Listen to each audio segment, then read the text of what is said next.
Board পরিচালকদের মধ্যে একজনের সাথে আরেকজনের দ্বন্দ্ব, বোর্ড পরিচালকের সঙ্গে বোর্ড পরিচালকরা যেভাবে কথা বলেছেন তাতে ক্রিকেটারদের সঙ্গে তাদের একটা দূরত্ব তৈরি হয়ে গিয়েছে। মোটেও তো নিয়ম মানেননি। কারণটা হলো যে তিনি যদি নিয়ম মেনে থাকতেন তাহলে ফারুক আহমেদকে তিনি যে প্রক্রিয়া ক্রিকেট বোর্ড থেকে বের করে দিয়েছিলেন সেই প্রক্রিয়াতে তো তখন তিনি কোনো নিয়ম কানুনই মানেননি। পরিচালক অথবা বাংলাদেশ ক্রিকেট বোর্ডও যদি জয়সার সাথে যোগাযোগ করতে চায় সেটা তারা যোগাযোগ করলেই হবে। সেটার জন্য আপনার নাজমুল হাসান পাপনের কাছে যেতে হবে কেন? আপনি যদি এতই সব কিছু এক্সপোজ করে দেন বা যদি আপনার বলার মতো সাহসটুকু থাকে তাহলে আপনি তার নামটা বলে দেন। নাম বললে তো সমস্যা নেই। কায়সার, আপনি আপনার একটা প্রতিবেদনে লিখেছেন যে স্কোরবোর্ড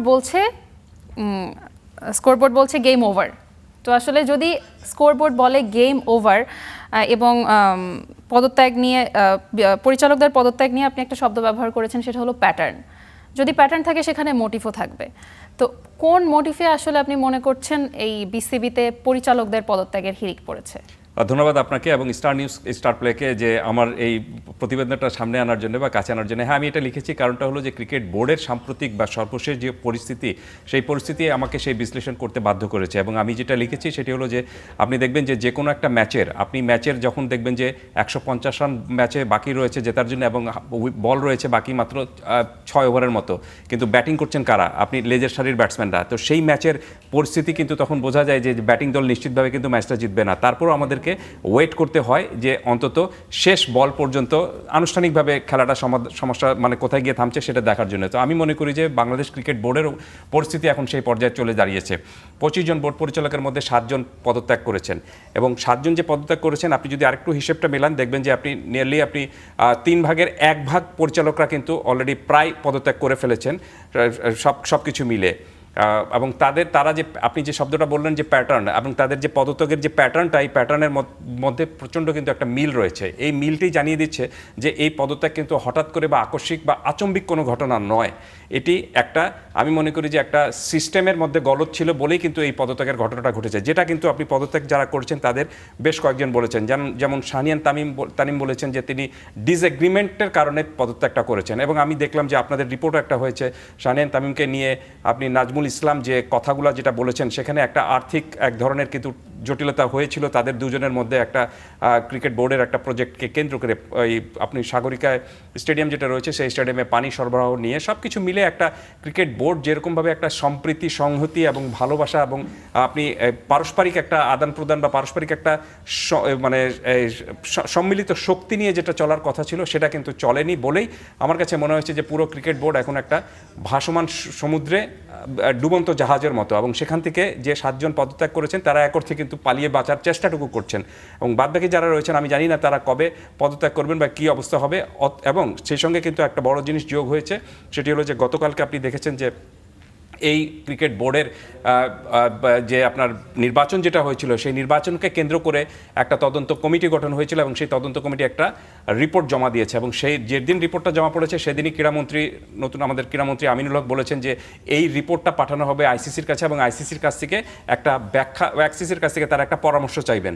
দ্যাট মিনস আপনি যে নির্বাচনটা যে আপনার প্রশ্নবিদ্ধ নির্বাচন ছিল, এই নির্বাচনটা যে সুন্দর নির্বাচন হয়নি সেটা কোনো সন্দেহ নেই। এবং সব কিছু মিলে বর্তমান ক্রিকেট বোর্ডের পরিস্থিতিটা আপনি কোনো মতেই একটা সুন্দর বা সফিস্টিকেটেড কোনো পরিবেশ বা পরিস্থিতি বলতে পারেন না। এর সঙ্গে আরেকটা বড় বিষয় যোগ হয়েছে, সেটি হলো যে দেখবেন আপনি আপনার প্রথম বিভাগ ক্রিকেট, দ্বিতীয় বিভাগ ক্রিকেট, তৃতীয় বিভাগ ক্রিকেট তো এখনো হয়নি। প্রথম বিভাগ এবং দ্বিতীয় বিভাগ ক্রিকেট হয়েছে কিন্তু সেখানে মাত্র হাতে গোনা কয়েকটি দল অংশ নিয়েছে, বাদ বাকি অনেকগুলো ক্লাব অংশ নেয়নি। ফলে আপনি যে ক্লাবগুলি অংশ নেয়নি সেই ক্লাবগুলোর যারা আপনার ক্রিকেটার যারা রয়েছেন তারা কিন্তু একটা বড় ধরনের আর্থিক সংকটে পড়েছেন। সেই আর্থিক সংকটটা মেটানোর জন্য ক্রিকেট বোর্ড একটা টুর্নামেন্টের চেষ্টা করেছিল, কিন্তু সেটি আমি মনে করি যে নামমাত্র একটা বিষয় হচ্ছে, সেটাতে সবাই লাভবান হয়নি। তো সব কিছু মিলে একটা ক্রিকেট বোর্ডের জন্য যে ক্রিকেটারদের স্বার্থে যেভাবে চলার কথা ছিল গত 6 মাসে আমরা সেটা কিন্তু দেখিনি। যে সমস্যাটা 6 মাস ধরে চলছিল সেই সমস্যাটা কিন্তু রয়ে গিয়েছে। বোর্ড পরিচালকদের মধ্যে একজনের সাথে আরেকজনের দ্বন্দ্ব, বোর্ড পরিচালকরা যেভাবে কথা বলেছেন তাতে ক্রিকেটারদের সঙ্গে তাদের একটা দূরত্ব তৈরি হয়ে গিয়েছে। এবং তার চেয়েও বড় বিষয়টা হলো যে প্রক্রিয়ায় এই বোর্ড নির্বাচনটা হয়েছিল সেই নির্বাচনটা ছিল প্রশ্নবিদ্ধ নির্বাচন, ভোটিংয়ের জালিয়াতি জালিয়াতি ছিল এবং কোনো মতেই এটি সুষ্ঠু কোনো নির্বাচন হয়নি। এবং যখনই আপনি কোনো একটা জিনিসের সুন্দরভাবে তৈরি যখন না হবে তখন দেখবেন যে সেটা কিন্তু প্রশ্নের মুখেই পড়বে, এবং সেই প্রশ্নের মুখে এসে পড়েছে ক্রিকেট বোর্ড। সো সব কিছু মিলে আমার কাছে মনে হচ্ছে যে এই ক্রিকেট বোর্ডের থেকে 7 জন যে পদত্যাগ করেছেন তাতে ক্রিকেট বোর্ডের যে আপনি ক্রিকেটের যে স্কোর কার্ড যেটা থাকে সেই স্কোর কার্ডের মতোই বলতে চাই আমি যে এই ক্রিকেট বোর্ডের যে সামনের যে সময়টুকু সেই সময়টুকু আমার মনে হয় যে খুব একটা নেই। এবং এই বিসিবির যদি আপনি এই বিসিবিকে একটা খেলা হিসেবে ধরেন তাহলে এই বিসিবির গেম ইজ ওভার নাও।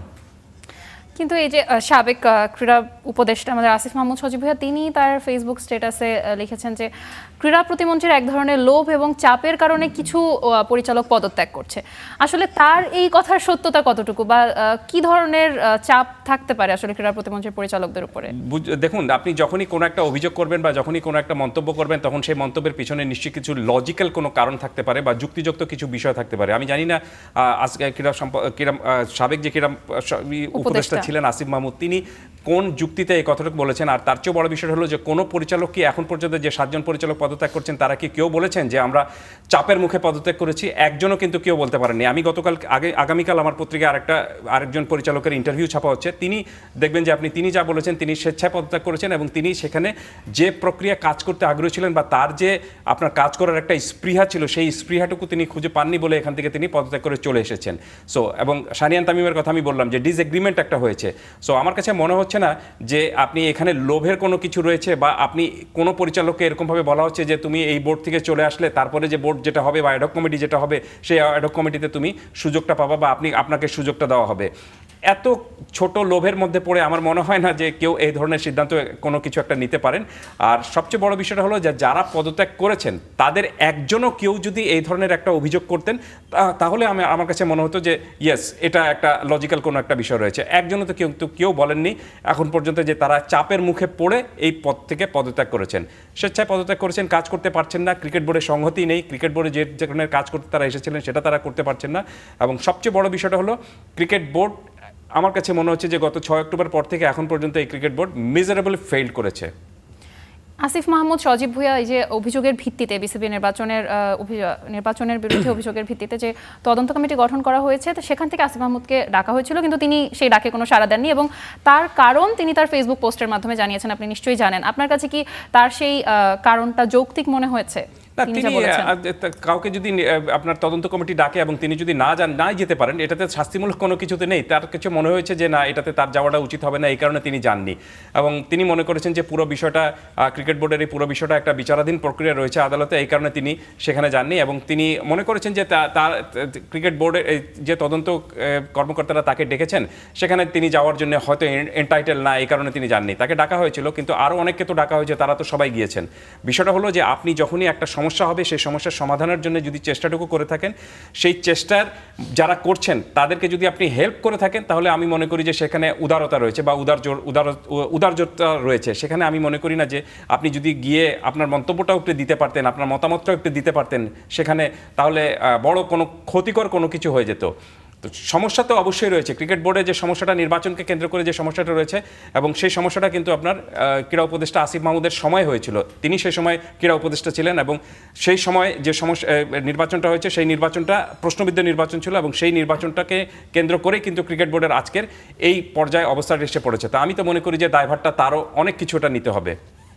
আপনি নিজেও আসিফ মাহমুদ সজীব ভুঁইয়ার সার্চ কমিটির সদস্য ছিলেন, তো তিনি এখন যে নিয়মটা বলছেন তিনি কি তার সময়ে সেই নিয়মটা মেনেছিলেন? আপনার অভিজ্ঞতা কি বলে? মোটেও তো নিয়ম মানেননি। কারণটা হলো যে তিনি যদি নিয়ম মেনে থাকতেন তাহলে ফারুক আহমেদকে তিনি যে প্রক্রিয়া ক্রিকেট বোর্ড থেকে বের করে দিয়েছিলেন সেই প্রক্রিয়াতে তো তখন তিনি কোনো নিয়ম কানুনই মানেননি। তিনি যেভাবে যে প্রক্রিয়া বের করেছিলেন সেটা ছিল একটা অযাচিত একটা প্রক্রিয়া এবং খুবই অমর্যাদাকরভাবে কিন্তু একজন ক্রিকেট বোর্ডের প্রেসিডেন্টকে আপনি যে জায়গা থেকে বের করা হয়েছিল, যে আপনি যারা ছিলেন 9 জন ছিলেন খুব সম্ভবত সেই সময় এবং 9 জন তারা অনাস্থা এনেছিলেন, যেটা বাংলাদেশের ক্রিকেট বোর্ডের ইতিহাসে একটা খুবই অনভিপ্রেত একটা ঘটনা এবং আনপ্রেসিডেন্ট একটা ঘটনা। এটা এই ধরনের ঘটনা কখনোই ঘটেনি।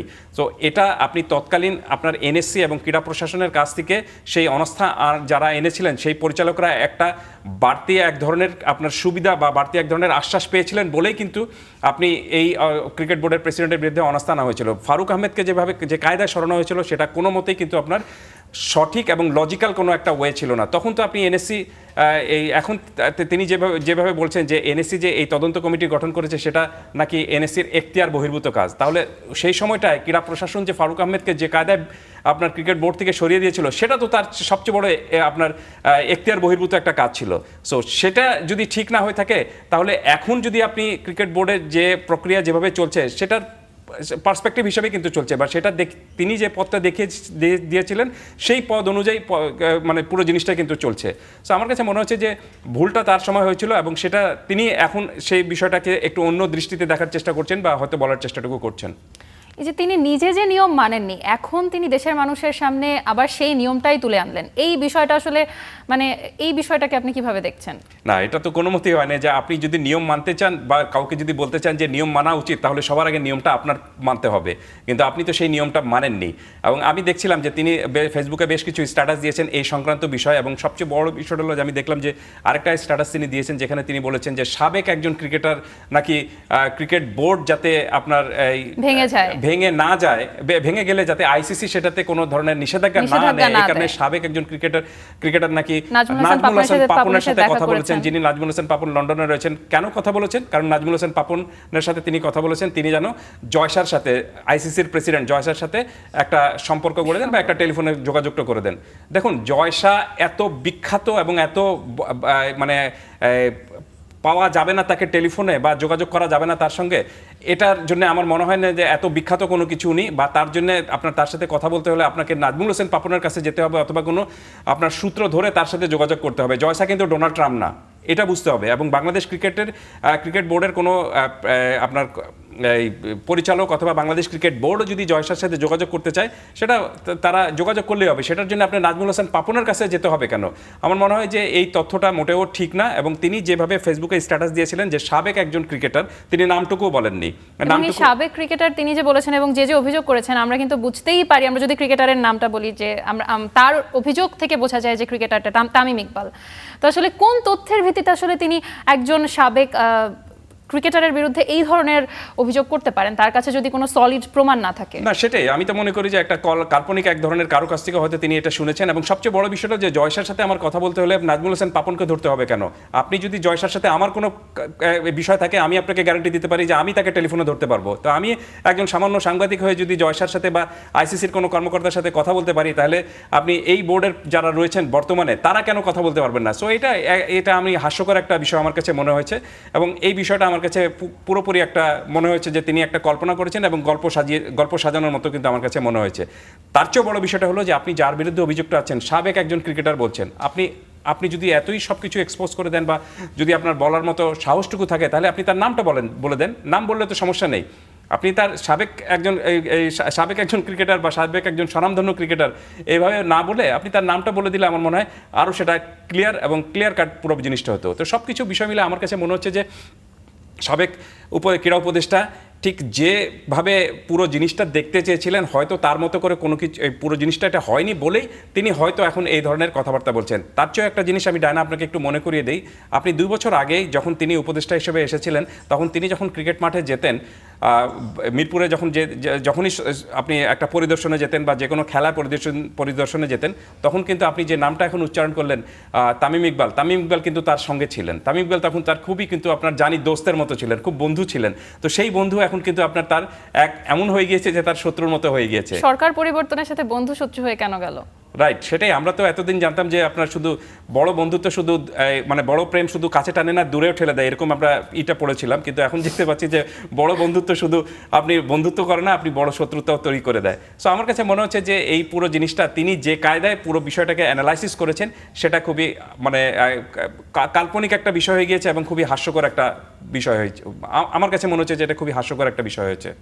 বিসিবিতে আসলে অনেক কাদা ছোড়াছুড়ি এবং অনেক গোলমাল চলছে। আমরা যদি বিসিবি থেকে বের হয়ে একটু বাফুফেতে আসি, বিসিবি নিয়ে আমাদের ক্রীড়া প্রতিমন্ত্রী এবং ক্রীড়া মন্ত্রণালয় অনেক সরব, কিন্তু আমরা যদি এই জিনিসটাই বাফুফের ক্ষেত্রে দেখি যে বাফুফে নিয়ে আসলে এত সরব না, মানে আপনার এটা কি মনে হয় আসলে বাফুফে নিয়েও তো একই রকম নজর দেওয়া উচিত? না, নজর তো অবশ্যই দেওয়া উচিত, কিন্তু বিসিবিতে যে সমস্যা চলছে ক্রিকেট আপনার পরিচালকদের মধ্যে একজনের সাথে আরেকজনের যে সম্পর্ক আপনার ছেদ হয়েছে, বা আপনি একজন বলছেন যে সেখানে তিনি যেভাবে টাকা বাঁচিয়েছেন, আরেকজন টাকা মেরে দেওয়ার চেষ্টা করছেন, এবং ক্রিকেটারদের বিরুদ্ধে যেভাবে কথা বলেছেন ক্রিকেট পরিচালকরা, এবং যে সমস্যাটা পরিচালকদের মধ্যে হয়েছে, বিএফএফে কি হয়েছে, বাফুফেতে কি হয়েছে, আমি তো সেরকমভাবে কোনো দেখতে পাচ্ছি না যে বাফুফেতে বর্তমানে যারা রয়েছেন তাদের মধ্যে সাংগঠনিকভাবে বা বিএফএফ এর মধ্যে যারা পরিচালনা যারা রয়েছেন তাদের মধ্যে কোনো ধরনের কোনো সমস্যা হচ্ছে, বরঞ্চ আমি দেখতে পাচ্ছি যে তারা একটা সুন্দর একটা সিঙ্ক্রোনাইজ টিম হিসেবে কিন্তু বাফুফে কাজ করছে।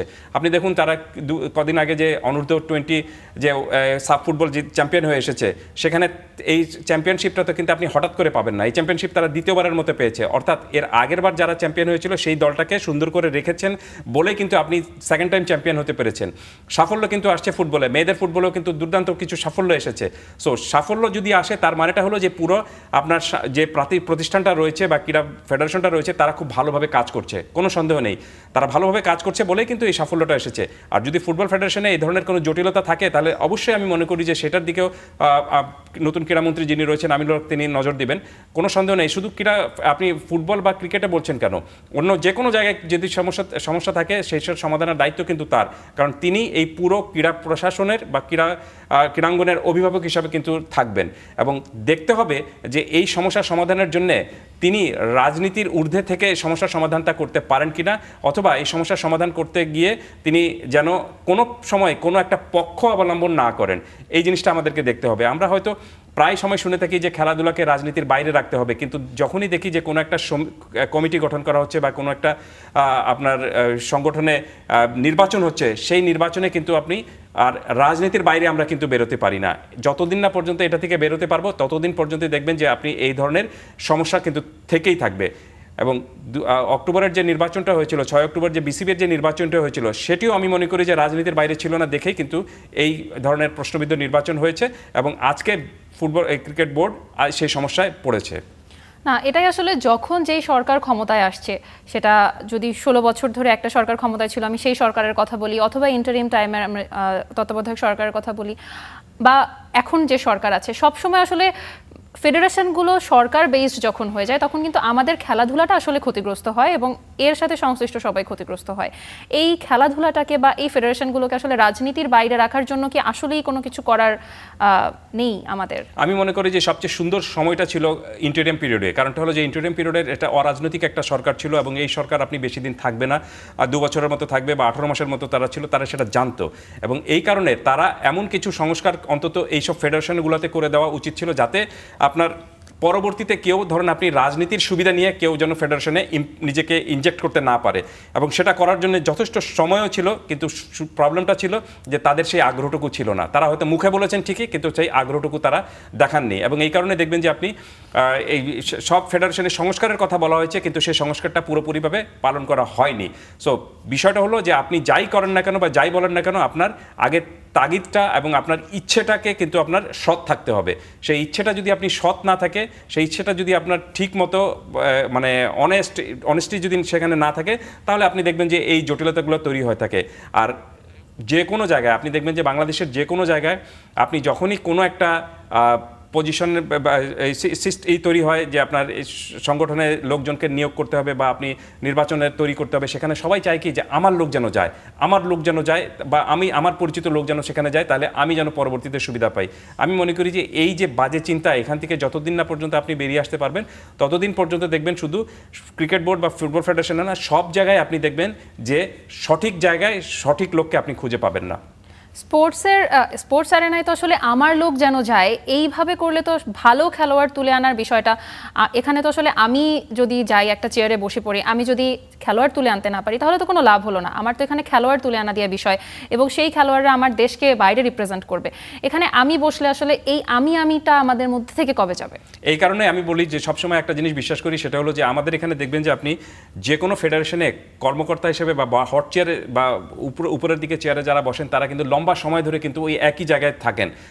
আমি আপনাকে বললাম যে আপনি সার্চ কমিটিতে আমি যখন সদস্য ছিলাম তখন আমি দেখেছি যে একটা ফেডারেশনের আপনার সাধারণ সম্পাদক হিসাবে 34 বছর ধরে একজন ছিলেন, 44 ইয়ার্স ধরে একজন ছিলেন। একজন তো স্বাধীনতার পর থেকে আর সারা জীবন ওই পোস্টেই ছিলেন, তারা কিন্তু কখনোই চেঞ্জ হননি। আমরা সেই চেঞ্জগুলো আনার চেষ্টাটুকু করেছিলাম, এবং এই কারণে কিছু সংস্কার দিয়েছিলাম ইন্টারিম গভর্নমেন্টকে যে অন্তত একটা পোস্টে কেউ 2 বারের বেশি নির্বাচন করতে পারবেন না। এবং যখনই আপনি এটা করবেন তখন সেখানে দেখবেন যে নতুন সংগঠক সেখানে সুযোগটা পাচ্ছেন তার আপনার দক্ষতা দেখানোর জন্য, নইলে দেখা যাবে যে আপনি যে রাজনীতির কথা বললেন বা আপনি যে কোনো একটা পরিচিতির কথা বললেন, সেই পরিচিতি এবং সেই রাজনীতিটাকে কাজে লাগিয়ে অনেকে আপনার এই যে 30 বছর 34 বছর 44 বছর ধরে আপনার একই পোস্টে বসে থাকেন এবং মনে করেন যে এই জায়গাটা বোধহয় আমার, এই জায়গাটা বোধহয় আর কারো না, এবং এখানে আমি ঘরবাড়ি বানিয়ে ফেলেছি, এখানে আমি জমিদার হয়ে গেলাম, এখানে আমার জায়গিদার হয়ে গেলাম, এবং আমি ছাড়া আর কেউ বোধহয় এইটার যোগ্য না। এবং এই টেন্ডেন্সির কারণেই কিন্তু আপনার ওই ফেডারেশনগুলোতে আপনার সৎ এবং যোগ্য দক্ষ সংগঠকরা আসেন না। কারণ যারা যোগ্য এবং দক্ষ সংগঠক তারা কিন্তু আপনার এই ধরনের পরিচিতি বোধ অথবা ধরেন আপনার রাজনীতির লড়াইয়ের সঙ্গে কিন্তু পেরে ওঠেন না, দেখে তারা সরে যান।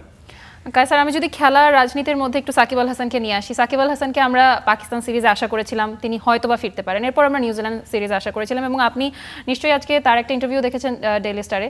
তো আপনি সাকিব আল হাসানকে নিয়ে কি বলতে চান? আসলে এই মুহূর্তে আমাদের দেশের যে অবস্থা বা বিসিবির যে অবস্থা, এই মুহূর্তে সাকিবের আসলে কি হতে পারে সাকিবের ক্ষেত্রে? না, আমি কিন্তু আশা করিনি। অনেকে হয়তো আশা করেছিলেন, কিন্তু আমি কিন্তু আশা করিনি, কারণ আমি বাস্তববাদী মানুষ। আমি জানি যে যে সমস্যায় তিনি রয়েছেন সেই সমস্যাটা, পরিচালকরা বলেছিলেন যে তারা চেষ্টা করছেন এবং কাগজপত্র তৈরি করছেন।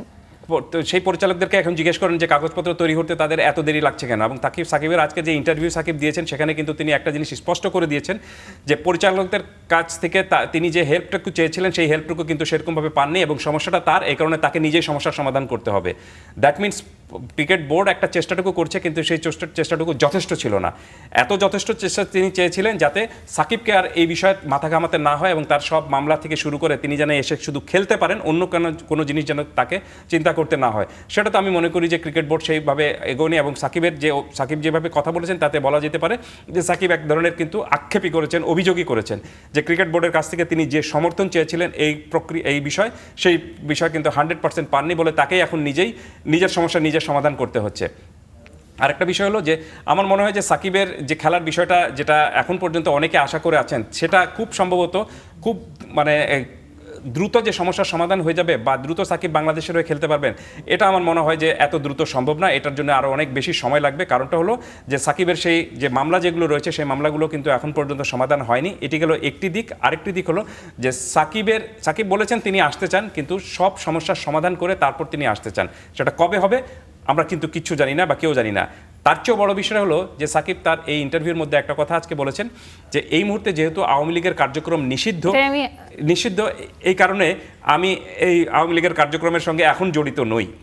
কিন্তু আবার সে জড়িত হবে না কখনো, সেটা কিন্তু সে বলেন রাইট। এবং এক সময় আপনার এই নিষিদ্ধ কার্যক্রমটা হয়তো উঠে আসবে, তখন তিনি রাজনীতির সাথে জড়িত হবেন। এই বিষয়টাকে আপনি আসলে কিভাবে দেখছেন? দ্যাট মিন্স তিনি খেলার চেয়ে এখন রাজনীতিকে বেশি প্রায়োরিটি দিচ্ছেন, এটাই তিনি বুঝিয়েছেন। তো খেলার চেয়ে যখন রাজনীতিকে বেশি প্রায়োরিটি দেয় একজন সাকিব আল হাসানের মতো একজন প্লেয়ার, যখন খেলার চেয়ে রাজনীতিকে বেশি প্রায়োরিটি দেয়, এই বিষয়টা আসলে কতটুকু যৌক্তিক বলে আপনি মনে করেন? দেখুন, সাকিবের সবচেয়ে বড় ভুলটা হয়েছিল, আমি তো মনে করি সাকিব এবং তামিমের মাশরাফির দুজনের সবচেয়ে বড় ভুলটা হয়েছিল যে যখন আপনি পেশাদার ক্রিকেটার হিসাবে বা খেলোয়াড় হিসাবে রয়েছেন, ঠিক তখনই আপনি রাজনীতির সাথে জড়িত হয়ে গেলেন। এই প্রক্রিয়াটা যে পুরোপুরি ভুল এবং এটা যে ঠিক না, এটা কিন্তু এই দুজনের ক্যারিয়ারটা দেখে কিন্তু আমাদের একটা শিক্ষা নেওয়া উচিত। এবং এখন আমার মনে হয় যে পরবর্তীতে আপনি রাজনীতি যে কেউ করতে পারেন, রাজনীতি করার অধিকার সবার রয়েছে, কিন্তু আপনি যতক্ষণ পর্যন্ত একটা দলের সঙ্গে মানে ক্রিকেট দল বা ফুটবল দল অথবা কোনো খেলোয়াড় হিসেবে রয়েছেন, পেশাদার খেলোয়াড় হিসেবে রয়েছেন, ততক্ষণ পর্যন্ত আপনি সেই সরাসরি রাজনীতি আপনি সমর্থন করতে পারেন, সমর্থন তো করার অধিকার সবারই রয়েছে, কিন্তু সরাসরি আপনি সেই রাজনীতির সঙ্গে জড়িত হতে পারেন না যতক্ষণ না পর্যন্ত আপনি পেশাদার খেলোয়াড় হিসেবে রয়েছেন। আপনি পেশাদার খেলোয়াড় হিসেবে রিটায়ারমেন্টে যাওয়ার পর তারপর আপনি করেন, তখন তো কোনো সমস্যা নেই, তখন এই জটিলতাগুলো তৈরি হবে না। সো আমার কাছে মনে হচ্ছে যে সাকিবের এই ইন্টারভিউটা পড়ে আমি পুরোপুরি যেটা বুঝতে পারলাম সেটা হলো যে চিন্তাটা ক্রিকেট বোর্ড করছিল যে দ্রুত সাকিবকে এনে খেলিয়ে দেওয়া যাবে, সেটা এখন অনেক দূরের কথা। এবং সাকিবও যে তার যে রাজনীতির সাথে তিনি জড়িত ছিলেন এবং যে রাজনীতির চিন্তা চেতনার সাথে তিনি জড়িত ছিলেন, সেই রাজনীতির বাইরে তিনি কিন্তু এখনও আসতে পারেননি। সব কিছু মিলে আমার কাছে মনে হচ্ছে যে সাকিব তার সামনের সময়টায় খেলার তুলনায় রাজনীতি নিয়ে বেশি চিন্তা করছেন এবং সেটাকেই তিনি বেশি প্রায়োরিটি দিচ্ছেন। কায়সার, এক কথায় লাস্ট প্রশ্ন, সেটা হচ্ছে আপনি কি মনে করেন সাকিব আল হাসানের দেশে ফেরা উচিত এই আজকের ইন্টারভিউর পরে? আমি মনে করি 2 বছর আগে তার ফেরা উচিত ছিল। যখন তিনি ইচ্ছাটুকু প্রকাশ করেছিলেন ঠিক সেই সময় কিন্তু আপনার সরকারের উচিত ছিল তার যথাযথ নিরাপত্তা দিয়ে তার খেলার ব্যবস্থাটুকু করার, কারণ একজন খেলোয়াড় যখন নিরাপত্তা চাইবেন তখন তিনি তার রাজনীতির পরিচয় কি সেটা বাইরে আপনাকে রাখতে হবে, খেলোয়াড় হিসাবে তাকে কিন্তু বেশি প্রায়োরিটি আপনাকে দিতে হবে। কিন্তু সেই সময় সরকার একবার চেয়েছিল, কিন্তু তারপরে আবার সরকার নিজেদের মধ্যেই কিন্তু তাদের মধ্যে একটা দ্বিধাদ্বন্দ্ব ছিল যে সাকিবকে আনলে হয়তো স্টেডিয়ামে মব হবে বা স্টেডিয়াম এলাকায় গন্ডগোল হবে, গোলযোগ হবে, সেইটা সমস্যার সমাধান করার জন্য আপনার তো রয়েছে, আইন শৃঙ্খলা বাহিনী রয়েছে, আপনি সেভাবে কেন করলেন না? তো সেটা না করে এখন 2 বছর পরে সাকিবকে যে আনছেন, এই যে 2 বছর সাকিব খেলেননি, ক্ষতিটা কার হলো? যতক্ষণই না ক্ষতি সাকিবের হয়েছে, তার চেয়ে বেশি বড় ক্ষতি হয়েছে আমি মনে করি যে বাংলাদেশ ক্রিকেটের একটা সার্বিক একটা দল হিসাবে যে জায়গায় বাংলাদেশ ক্রিকেট দল থাকার কথা ছিল, সাকিবের কাছ থেকে যে সার্ভিসটুকু পাওয়ার কথা ছিল সেই সার্ভিসটুকু পায়নি। সো আমার কাছে মনে হচ্ছে যে সাকিবের বয়সও এখন প্রায় 39-এর মতো। তো 39-এর মতো একটা ক্রিকেটারকে আপনি যখন নিয়ে আসবেন, তিনি কয় বছর খেলবেন? 2 বছর খেলবেন বা 1 বছর খেলবেন? সেই তুলনায় আমি মনে করি যে সাকিবের পিছনে আর সাকিব কবে খেলবেন না খেলবেন সেই চিন্তায় না গিয়ে ক্রিকেট বোর্ডের উচিত সাকিবের মতো আরও 4 জন খেলোয়াড় যেন আমাদের সামনের 10 বছরে আসতে পারে, সেই চিন্তাটা করা উচিত ক্রিকেট বোর্ডের। ধন্যবাদ কায়সার স্টার প্লেতে আসার জন্য এবং আমাদেরকে সময় দেওয়ার জন্য। ধন্যবাদ আপনাকেও।